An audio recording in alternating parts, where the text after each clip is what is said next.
तृतीय यानी तीसरे स्थान में शुक्रदेव। सब विद्वानों में मत भिन्नता है। कोई कुछ अच्छे बता रहे, कोई उससे विपरीत बता रहे। हम काशीनाथ जी के शब्द लेते हैं। काशीनाथ जी कहते हैं कि धन धान्य तथा पुत्रों से युक्त और निरोगी होता है, राजा के द्वारा पूजित और प्रतापी होता है। लेकिन ये भावानुसार थे, यानी काल पुरुष के कुंडली अनुसार। और हम लोगों के पाठ चल रहे कन्या लगन के। कन्या लगन में शुक्रदेव दूसरे स्थान का स्वामित्व रहता है इनके पास, और भाग्यस मतलब 9वें स्थान का स्वामित्व होता है। तो उसके विषय में होरा पाराशर कहती है कि दूसरा स्थान का स्वामी अगर आपके तीसरे स्थान में विराजित हो तो ऐसा मनुष्य पराक्रमी, बुद्धिमान, गुणवान, कामी, लोभी और अपने पराक्रम के द्वारा धन अर्जित करने वाला होता है। लेकिन अगर भाग्यस आपका तीसरे स्थान में हो तो भाइयों के सुख से युक्त, धनवान, पराक्रमी, रूप, गुण व शील से युक्त होता है। ये सब बातें पुस्तकों के अनुसार थी। आगे की चर्चा में मैक्सिमम पार्ट पुस्तकों का ही रहता है, और कुछ आप अभ्यास समझ लो, और कुछ गुरुमुख से या गुरु सदृश से विद्वानों के सानिध्य में बैठ के जो प्राप्त होता है वो समझ लो। क्योंकि आदमी की जैसी कुछ हॉबी होती है वो उसी अनुसार आदमियों के साथ अटैच में रहता है। हाँ, जहाँ हमारा कर्म क्षेत्र है, जिस जगह हम अपनी सर्विस करते हैं, वहाँ पे प्राय मिलना नहीं होता, क्योंकि हर आदमी का अपना एक सेक्टर एक अलग जगह में डेवलप हो जाता है। लेकिन जैसे ही जन्म स्थान में जाते हैं तो वहाँ पे ये सब चीज़ों का शुरुआत से आप उसको पुण्य फल समझ लीजिए या कुछ ऐसी माँ भगवती की कृपा समझ लीजिए कि ऐसे विद्वानों से मिलना भी होता है और उनसे कुछ बातें सीखने को भी मिलती है। तीसरा स्थान बोला जाता है आपके बाहुबल, आपका पराक्रम, आपकी छोटी मोटी यात्राएं, आपके इष्ट मित्र, और उसके द्वारा जो संगति जिसको बोला जाता है कि कैसे मित्रों के साथ आप अपना समय समय पे क्या परिवर्तन करेंगे, कैसे मित्रों के साथ आपको अच्छा लगेगा और किस तरह के मित्र आपके होंगे। तीसरे स्थान में अगर डीपली अगर आप अध्ययन करें तो तीसरे स्थान में सौम्य या शुभ ग्रह को अच्छा नहीं माना जाता है। अब क्यों अच्छा नहीं माना जाता है, उसके बहुत से कारण हैं। कोई भी चीज जो हार्ड वर्किंग की हो वहां पे क्रूर या पापी ग्रह को अच्छा माना जाता है। अब बहुत जगह होता है कि क्रूर या पापी ग्रह आपके तकलीफ देते हैं, लेकिन तकलीफ देख के भी वो शिक्षा देते हैं, वो आपको उस काबिल बनाते हैं जो एक्चुअल में वो देना चाहते हैं। अब क्रूर या पापी ग्रह का मतलब क्या हुआ? देवताओं को बिन मांगे सब कुछ मिलता है, राक्षसों को उसके लिए मेहनत करनी पड़ती। सिंपल सा मेथड है कि आप प्रारब्ध के द्वारा अच्छे शुभ ग्रह आप उच्च कोटि की कुंडली लेके आए हैं और आपका जन्म कोई ऐसे स्थान में हुआ है जहां पर आपको कुछ करना ही नहीं पड़े, आपके एक इशारे पे सब कुछ हो रहा है। यह हो गया प्रारब्ध। और वहां पे बैठ के शुभ ग्रह तीसरे स्थान पे, तो आपने उसका मूल्य समझा ही नहीं। आप सोचता है कि पूरी दुनिया में ऐसे ही होता है, जहां इच्छा हुआ आपने भ्रमण किया, अच्छी अच्छी लग्जरी होटलों में आपको रुकने का सौभाग्य मिला, खाने में भी 1000 तरह के पकवान मिले, नौकर चाकर हाथ बांध के खड़े रहते थे। बचपन कुछ ऐसा बीता, क्योंकि तीसरे स्थान में शुभ ग्रह लेके बैठे। इसलिए शुभ ग्रह को तीसरे स्थान में अच्छा नहीं माना जाता, क्योंकि सब कुछ आसानी से प्राप्त होता है, और जिस इंसान को सब कुछ आसानी से प्राप्त होता है वो उसका मूल्य नहीं समझता। अब अगर क्रूर या पापी ग्रह हो, क्रूर या पापी ग्रह तीसरे स्थान में इसलिए अच्छे माने जाते हैं, वो किसी की धन संपदा पे अपने आप को डेवलप नहीं करता।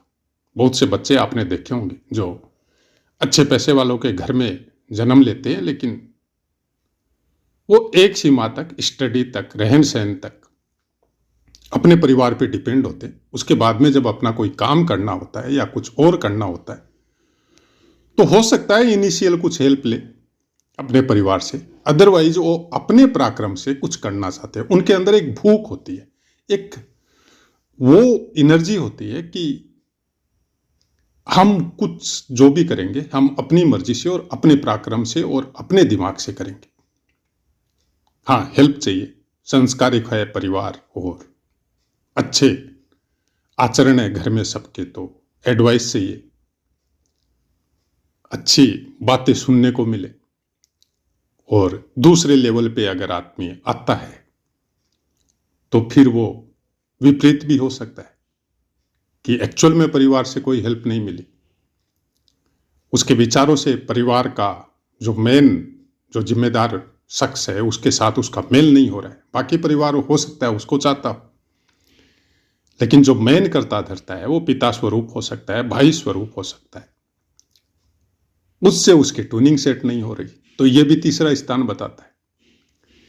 तीसरे स्थान में बैठा हुआ शुक्र ग्रह बहुत कुछ डीकंट्रोल हो सकता है अगर आपके संस्कार अच्छे नहीं है तो, आपकी संगति अच्छी नहीं हो, आपके पारिवारिक संस्कार या आपका जिस तरह से लालन पालन हुआ है उसमें कोई कुछ इस तरह का स्वभाव आपका बन गया हो। उसका कारण केवल इतना सा है कि तीसरा स्थान, सातवां स्थान और एकादश स्थान, ये तीनों बहुत अच्छे स्थान हैं और इन तीनों को अगर सही तरीके से डेवलप किया जाए तो आदमी को बाकी किसी स्थान की फिर जरूरत नहीं पड़ती है अपने आप को डेवलप करने के लिए, ऐसा हमारा मानना है। लेकिन उसके लिए बहुत ज्यादा नियमित और अपने ऊपर, अपने मन के ऊपर अंकुश चाहिए आपको, क्योंकि ये काम त्रिकोण है। अच्छा, काम त्रिकोण को आप बुरा बोल सकते हैं, लेकिन बिना काम के सृष्टि का संचालन नहीं होता। मतलब निर्माण की क्षमता काम त्रिकोण में है, एक से अनेक होने की क्षमता काम त्रिकोण में है और उसका कारक शुक्रदेव है। अब अगर संस्कारिक है, अच्छे नियमों में बंधा हुआ है, उसको अच्छे और बुरे की पहचान है, तो फिर ये शुक्रदेव आपको अपने बाहुबल से, अपने कर्मों से आपको बहुत ऊंचाइयां प्राप्त करवा सकता है। आदमी धार्मिक होता है क्योंकि सप्तम दृष्टि नवम स्थान अपने स्थान पे जाती है। खाने पीने का शौकीन हो सकता है, सुंदरता का पुजारी हो सकता है, अच्छी नेचुरल चीजें इनको अच्छी लगती है, खुद भी खूबसूरत होते हैं। अब देखिए कि इनके हाथ जो है कंधे से लेके अंगुलियों तक कुछ लंबे होंगे और कुछ अजीब सी ग्लेज इनके हाथों पे आपको नजर आएगी। कंधे भी सुदृष्ट होते हैं ऐसे इंसानों के, लेकिन कुछ अलग लेवल की प्रवृत्ति इनमें पनप सकती है अगर अननेसेसरी छूट इनको जीवन में मिले तो। अब अननेसेसरी छूट के बहुत से कारक हैं। वर्तमान की जो स्टडी लाइफ है उसमें जैसे हॉस्टल में रहना, माता पिता से दूर रहना, बहुत सालों तक आप डिप्लोमा पढ़ाई या हायर एजुकेशन जब लेते हैं तो पारिवारिक संस्कारों से आप अलग अपनी कम्युनिटी में रहते हैं और वहां पे आपको किस तरह का व्यवहार और संस्कार और किस तरह की फ्रेंड सर्कल आपको मिलती है उसके ऊपर बहुत कुछ डिपेंड करता है। अच्छा, आदमी का जो फिक्सिंग होता है कि किस तरह से उसको जीवन में चलना है, वो बहुत कुछ उसका परिवार से चेंज होता है हायर एजुकेशन और हॉस्टल लाइफ में, क्योंकि वहां पर उसी के समकक्ष बच्चे उसको प्राप्त होते हैं। अब गॉड गिफ्टेड है, आपकी कुंडली में अगर बाकी ग्रह थोड़े बहुत ही अच्छी मात्रा में हो और अच्छी दृष्टियां हो अच्छे ग्रहों की, तब वो खुद के अंदर इस तरह का विल पावर होता है कि वो वैसे ही बच्चों की सोबत करेगा जो प्रारब्ध के द्वारा उसको अच्छा ज्ञान प्राप्त हुआ है और परिवार के द्वारा भी अच्छा ज्ञान प्राप्त हुआ है। तो वो अपने परिवार के संस्कार और अपने संस्कारों को उस स्टडी लाइफ में या उस हायर एजुकेशन लाइफ में वो नहीं भूलेगा। वो जस्ट कुछ समय के लिए उस माहौल में रहेगा और अपनी स्टडी कंप्लीट करेगा और फिर लौट के वापस वो उसी माहौल में आएगा जिस माहौल में उसका लालन पालन हुआ है, जहाँ पे उसके माता पिता है, उसके भाई बहन है, उसके कुटुंब है। लेकिन बहुत से बच्चे जो इस तरह का कोई ग्रहों का कोई योगदान अगर कुंडली में नहीं है तो उनको चेंज होते टाइम नहीं लगती, वो चेंज हो सकते हैं। और तीसरा स्थान सबसे बड़ा कारक होता है आदमी को अपनी लाइफ को चेंज करवाने में। तीसरे स्थान को जब आपको समझना हो तो आपको सामने वाले पे थोड़ी दृष्टि रखनी पड़ेगी। थोड़ा बचपन में जब आप अपने बच्चे को जब कोई हायर एजुकेशन में दो या थोड़ी अलग अपने घर से उसको हॉस्टल वगैरह में रखो तो शुरुआत के 15 साल तक, 10 साल तक, 15 साल तक कुछ अपने भी संस्कार अच्छे रखो जिसको वो देख के खुद सीखे और उसको भी समझाओ और उसके ऊपर थोड़ी दृष्टि रखो कि वो किस तरह का बिहेव कर रहा है, किस तरह के दोस्तों के साथ चल रहा है, किस तरह का उसका एटीट्यूड है बोलने का, देखने का, समझने का, चीज़ों का। उसके बाद में आप डिसाइड करो कि आपको हायर एजुकेशन में किस तरह के हॉस्टल में या किस तरह की लाइफ में इसको आगे बढ़ाना है। वर्तमान का समय थोड़ा डिफरेंट है। आजकल हम लोग एडवर्टाइजमेंट या एक सोशल मीडिया का कुछ अलग ही रूपांतरण हम लोगों के परिवारों में बच्चों के साथ देखने को मिल रहा है। तो ठीक है, एक युग का अपना इफेक्ट है, उसको आप चेंज नहीं कर सकते। लेकिन तीसरा स्थान आपको, और इसमें इतनी ताकत है, खुद तो चेंज होता जो होता है, वो अगर ग्रह थोड़े पावरफुल है तो ये आसपास के अपने पूरे वातावरण को चेंज कर सकते। ऐसा इंसान खुद भी अपने दिमाग को चेंज करता है। अब वो अच्छा और बुरा वो ग्रह बताएंगे और उसका रहन सहन बताएगा, लेकिन वो बाकियों को भी चेंज करने की हिम्मत या हैसियत रखता है। तीसरे स्थान में बैठा हुआ ग्रह बहुत कुछ लाइफ में परिवर्तन करवाता है और हर समय वो आपको बताता है। धीरे धीरे स्ट्रगल हो सकती है लाइफ में, तकलीफ हो सकती है लाइफ में, लेकिन हमेशा वो धीरे धीरे धीरे धीरे वो ग्रो करवाएगा, झटके देगा, संघर्ष देगा, सब कुछ तकलीफें भी देगा और उत्थान भी देगा, वापस डिक्रीज करेगा, फिर उससे ज्यादा वापस उठाएगा। ये तीसरे स्थान का व्यक्तित्व है। तीसरा और एकादश स्थान और कुछ कर दशम स्थान भी इसमें बहुत हेल्प करता है। छठा स्थान कुछ जरूरत से ज्यादा स्ट्रगल देता है लेकिन वो भी ऊपर उठाता है।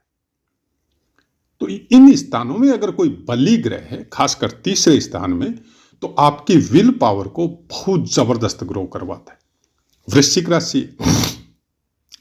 राशि में बैठा हुआ शुक्र कुछ इस तरह की प्रेरणा या इस तरह का व्यक्तित्व भी आपका बना सकता है कि आप अपने भीतर की मन की बात, एक्चुअल में आपकी प्रोग्रामिंग क्या है, आप सोच क्या रहे हैं, आपने क्या मैनेजमेंट किया है, वो एक्चुअल चीज किसी को नहीं बताएंगे। बहुत कम इंसानों को इनकी एक्चुअल एबिलिटी का पता चलता है। ये मैनेज करना बहुत अच्छे जानते हैं। दूसरों को वो चीजें बताएंगे जिनके द्वारा वो वर्क करना चाहते हैं कि इनको मैनेज करना है और इनको इस तरह से गाइड करना है कि ये लोग ऐसे समझे कि हम जो बता रहा है वो सत्य है। कम बोलेंगे लेकिन टू द पॉइंट बोलेंगे, और जिस समय बोलना शुरू करेंगे उस समय इनकी बोलने की शैली या बात करने का तरीका कुछ इस तरह का होगा कि आप क्या पूछने आए थे, क्या बोलने आए थे, आप सब कुछ भूल जाएंगे। इनकी धारा प्रवाह जो भाषा है उनके आगे आपका टिकना थोड़ा मुश्किल हो जाएगा। हाँ, जरूरी है, बुध वाणी का कारक है तो बुध का सपोर्ट होना बहुत जरूरी है। आपको देखना पड़ेगा कि आपकी कुंडली में एक तो बुध लग्नेश है, दूसरा बात वो वाणी का भी कारक है, तो वो कहाँ प्लेस है। भाषा संवाद के लिए बुध को देखना सबसे ज्यादा जरूरी है। हालांकि तीसरा स्थान ये सब चीज की प्रवृत्ति देता है, आपको आपका फ्रेंड सर्कल बड़ा बनाता है, आपको कम्युनिकेशन में माहिर बनाता है, एक दूसरे से टचिंग में आगे बढ़ने में बहुत अच्छी प्रोग्रेस देता है। लेकिन बाकी ग्रहों का योगदान आप भूल नहीं सकते। अकेले किसी ग्रह के ऊपर आप सोच ले कि ये पूरी कुंडली का हम प्रिडिक्शन कर सकते हैं, तो ये असंभव है। वृश्चिक राशि में विशाखा नक्षत्र का चतुर्थ चरण आता है, फिर अनुराधा नक्षत्र के 4 चरण आएंगे, फिर ज्येष्ठा नक्षत्र के 4 चरण आएंगे। मतलब यहां पे इस राशि में आके आपके नक्षत्रों का समापन होता है। हमने पहले भी कई बार बोला है, किसी भी नक्षत्र में आपका कोई भी ग्रह जब विद्यमान होता है तो उस नक्षत्र के कारकत्व राशि से ज्यादा इफेक्टिव होते हैं। और नक्षत्रों के विषय में बहुत पाठ हमारे दिए हुए, तो आपको उनका अध्ययन करना चाहिए अगर आप ज्योतिष को समझना चाहते हैं तो। लेकिन सबसे खतरनाक पोजीशन या सबसे सस्पेंस वाली पोजीशन तब आती है जब किसी नक्षत्र के अंतिम समय में, मतलब नक्षत्र जाने वाला है, कोई ग्रह उसमें विद्यमान है और अब उस नक्षत्र का, हर नक्षत्र का आपको पता है कि 13.40 डिग्री तक एक नक्षत्र रहता है, 4 चरण होते, 3.20 के। तो 13.20 के बाद में सपोज आपका कोई नक्षत्र 13.20 पे समापन होने वाला है और उसके मतलब 13.19 के ऊपर आपका कोई ग्रह विराजमान है उस नक्षत्र में, तब उस ग्रह की प्रिडिक्शन को बहुत सोच समझ के करना पड़ेगा आपको। आप ऐसे ही ऑनलाइन किसी की कुंडली देख के कोई ग्रह आपके नक्षत्र पे 13.19 डिग्री पे बैठा हुआ है तो आप उसकी ऑनलाइन प्रिडिक्शन करना बहुत मुश्किल है। आपको सब कुछ देखना पड़ेगा, बहुत डीप स्टडी करनी पड़ेगी कि ये ग्रह किस तरह का फलित करेगा आपकी कुंडली में। तो ऐसा है मित्रों, पाठ समझ में आया होगा। अब अपनी वाणी को विराम देते, आपसे आज्ञा लेते। जय माता।